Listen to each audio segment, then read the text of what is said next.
Ndugu waandishi wa habari, taasisi yetu ya Taju inalaani vikali kwa wale waliosababisha vurugu na kukosesha jamii yetu ya watu wenye ulemavu amani. Inawezekana wapo baadhi yetu wamepoteza uhai kwa kukosa amani, kama ambavyo tulitoa tahadhari kabla ya uchaguzi mkuu. Pia inawezekana wapo waliopata ulemavu na kuingia katika kundi letu bila hiari. Tunatoa pole kwa wale wote waliopata ulemavu, ingawa hatuna idadi yao. Ndugu waandishi wa habari, Taju pia inavikumbusha vyama vya siasa vyote na viongozi wote wa dini kutumia nafasi zao vizuri ili kulinda na kuhubiri amani ya nchi yetu. Ndugu waandishi wa habari, kudai kwamba haki haiwezi kupatikana kwa amani, huo ni mtazamo uliopitwa na wakati, kwa sababu huo ulikuwa mtazamo wakati wa ukoloni na kwa kiasi kidogo cha watu wakati ule, lakini sio kwa taifa kubwa lenye watu zaidi ya milioni 70 kwa sasa, taifa letu la Tanzania.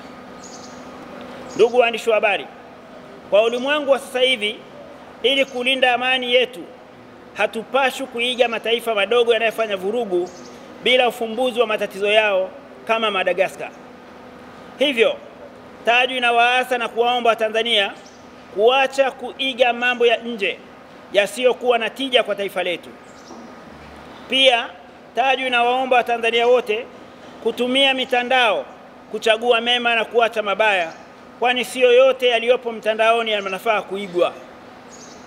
Mfano, tabia za ushoga, maandamano ya vurugu, tukiwa na maana yapo maandamano ya amani yasiyokuwa na vurugu yenye ajenda, mabango yanayojieleza na utaratibu uliokubalika kijamii na yenye muda maalum wa shinikizo lao ili kupatiwa majibu. Hivyo, tunaomba tuige mambo mema na kuachana na mambo mabaya.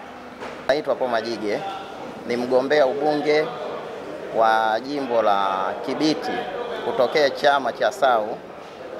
Kimsingi ni kwamba uchaguzi umeenda vizuri, lakini changamoto kwa watu wenye ulemavu, hatukuwa na bajeti ya kutosha, kitu ambacho kilisababisha kwamba maeneo mengi tusiyafikie kwa maana ya kuwashawishi wananchi. Lakini uchaguzi umepita, na kupita kuna mambo mawili, kwamba kuna kushindwa na kushinda.